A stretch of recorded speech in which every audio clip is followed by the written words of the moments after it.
Welcome to Kenton Teaches. Enjoy the video. In this video, I will explain how to make acorn flour. First, gather fresh, mature acorns, ensuring they are free from any damage or pests. Once collected, crack open their tough outer shells. You can use a nutcracker or a small hammer for this. Carefully remove the inner nut meats, discarding any pieces that appear discolored or have signs of mold. This initial step is crucial for a high-quality flour. Next, we need to leach out the bitter tannins. Place your acorn pieces in a large bowl and cover them with cold water. Change the water every few hours, or when it turns brown, until the water stays clear and the acorns taste mild. This cold leaching method can take several days. For a faster approach, you can boil the acorns, changing the water every 15 minutes until the bitterness is gone.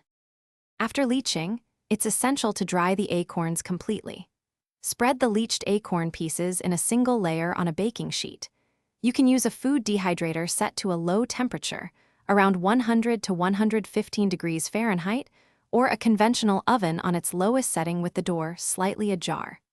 This drying process can take several hours, but it's vital to prevent mold and ensure proper grinding. Finally, it's time to turn your dried acorns into flour.